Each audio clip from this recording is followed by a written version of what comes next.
appalled by what happened.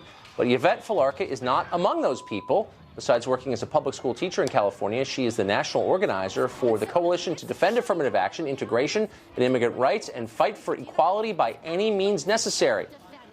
BAM is the acronym. Filarka is willing to integrate violence into her political agenda, as you can see from this clip of her disrupting a rally last summer in Sacramento.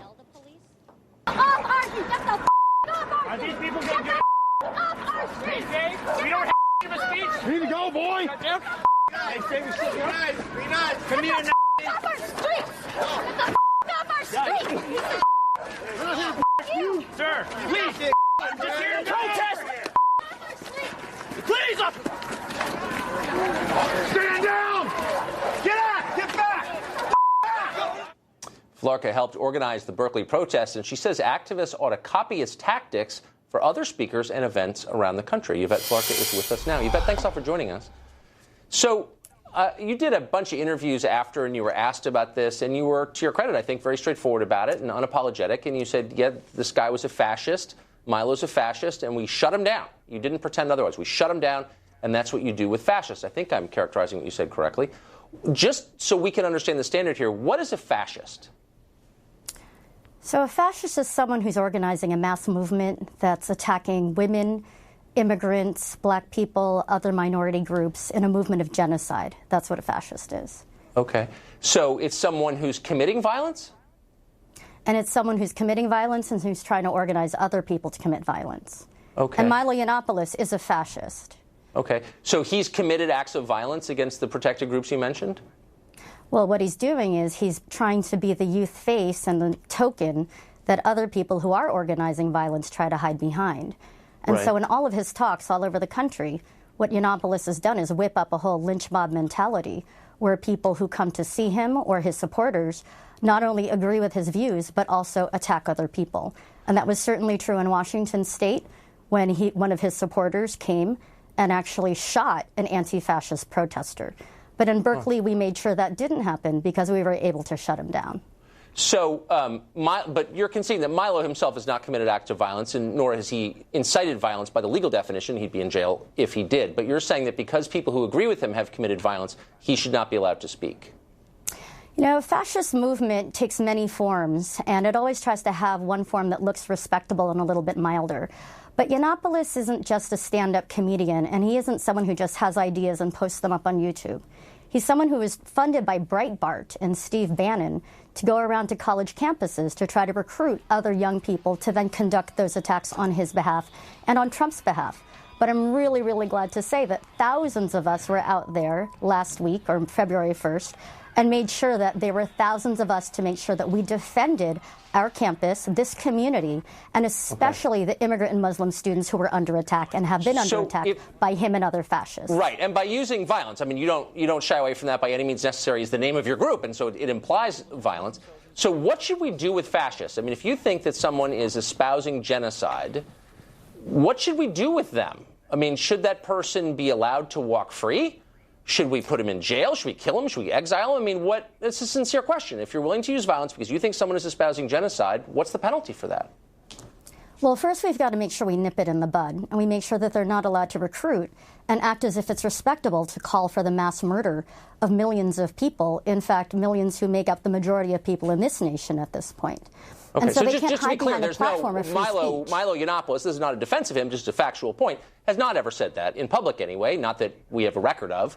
There's no evidence that he has called for the genocide of anybody, as you know, but you're saying by transference in some way he inspires people who believe that, I guess. But you're not getting my question. Like, when you say nip in the bud, should he be allowed to go on the subway and talk to the guy next to him about perhaps joining his movement? Or should he be allowed to talk to people in restaurants? Or what should we do with the fascist who you believe is inspiring genocide?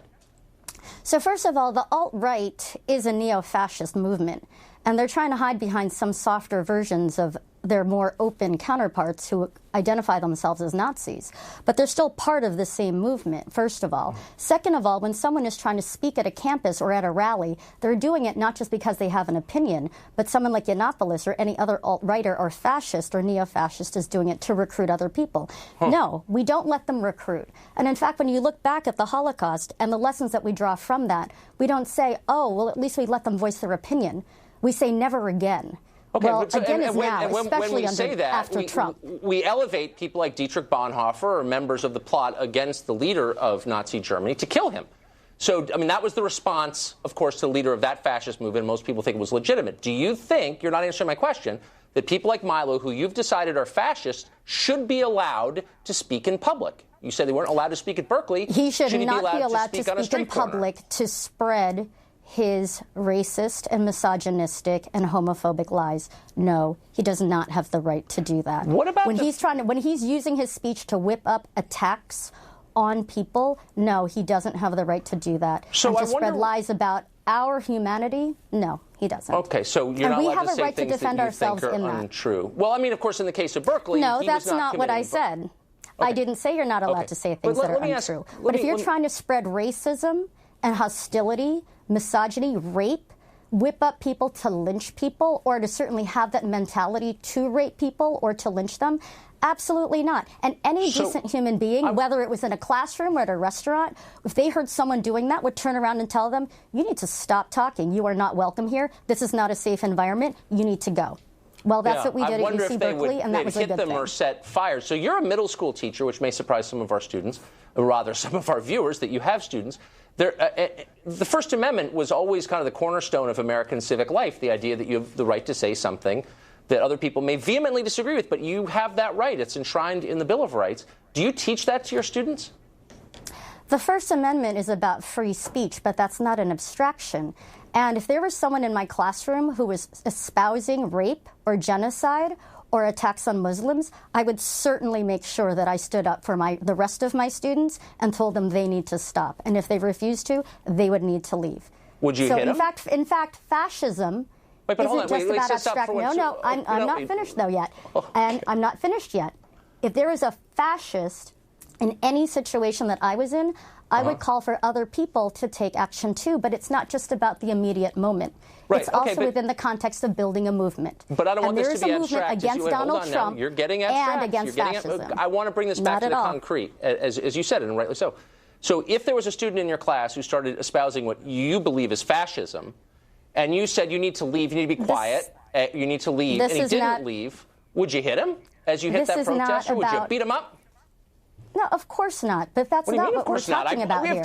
We're talking about people who, you know what? In Sacramento, there were fascists who had knives tied at the ends of sticks, and they stabbed people, including Not the man us. That you hit. He looked kind of unarmed to me. Oh, yes, actually, they did. And it's funny to you, but it's actually not funny to the rest of us. And that's why we take this really seriously. I know that you take it seriously, and that's why I'm asking you a really simple question. But I am serious as a heart. I am serious as a heartbeat, I believe you. I believe that you're serious. And we're not talking about a classroom. We're talking about people who are trying to kill and murder people and who've already done it. And who are trying to create a hostile environment on these campuses in order to do that. No, that's not a safe environment for immigrant students. That's not a safe environment for women or Muslim students or trans students. And so, yeah, we have a right to defend ourselves and real free speech. Let's ask you one last question, if I may. So if you're standing, I just want to know, like, the protocol for anti-fascist activists like yourself. You're standing on a street corner, someone starts saying something you don't like, and you think, boy, that's an act of hostility, that person's a fascist. No, but you're misrepresenting the words that I've been saying. This isn't about not liking something. This isn't about Ben and Jerry's versus Stone Cold Pizza or something. This is about the lives of real people, immigrants who are under attack now, I got it. Muslims who are being massacred, and I'm women asking who are being raped. How deep is your commitment? So you're the one trivializing this, not me. I'm not in any way trivializing, and I ask you a sincere question. To what extent would you go to stop that person from spreading genocidal propaganda? I would call for people to counter-protest, to stand up, and to shut down any attempts to fascistly recruit and organize. Like, what if I want to keep talking? I'm saying something that you find appalling, but you know what? I've got a First Amendment right. I'm an American. What would you do? So a bunch of people come and say, stop that. I say, no, I'm not going to stop that. I'm an American. What are you going to do next? The First Amendment, you want to talk about the First Amendment?